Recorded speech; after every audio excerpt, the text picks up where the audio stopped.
Well, Dangerously Delicious Pies got started basically just because rock and roll wasn't paying the bills, and I was touring a bunch, and I'd been baking my whole life, and then I started as a means to like show up at people's houses for dinner. Like they invite me over for dinner parties. I have nothing to bring, so I lived above this dive bar in Baltimore, and I'd bake a pie and bring it over there, or I'd make a pie to take to a girl's place to see if I could get a date, and it worked. And then I started slinging pies when I was off the road to like local coffee shops and stuff, and then it came down to like after a while, rock and roll started kind of my band started like not touring quite as much, and so I started focusing more on pie, and then we started bringing bands into the pie shop, because pie is like basically a baked pie for take care of rock and roll.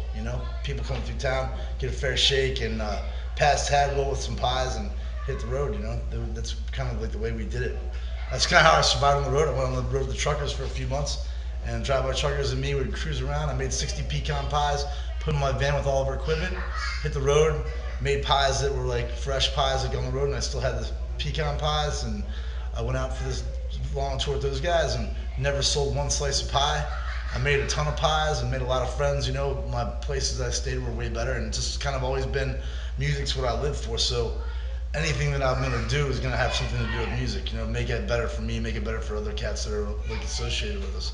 So basically, we started our Tuesday night series, which is every Tuesday night we feature 2 or 3 local musicians, and every last Tuesday of every month we have Chicks with Picks, where we feature specifically female musicians, and we just wanted to create an event weekly where local folks could come by and check out some local artists for free, and also have a space where local musicians could perform in a mellow environment, and basically get their word out, and we help promote them and stuff. And we've actually even helped them sell their EPs and stuff in the shop, and we create posters for them every week when they come and play, so get the word out on Facebook and all that stuff.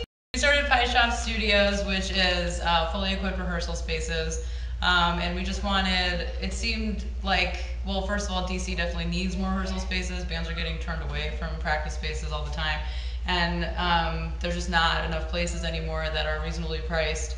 And we have fully equipped rooms with really, really good equipment for 25 bucks an hour. So it's really a good deal. And also, H Street just seems like the perfect place. And, we want to do it long term, for this area, for this community, for this neighborhood. It seemed like the perfect fit. And obviously with the whole pie shop thing, with our vibe and what we're about and how we started, we support musicians, people traveling through. We've been on the road for months at a time playing at the hotel, come by here, use the free Wi-Fi, we feed them, we give them something to drink, we even have a shower if they need one, so we definitely take care of the musicians coming through town, and the rehearsal spaces just seem like a perfect addition to the whole, pie shop thing that we got going on anyway.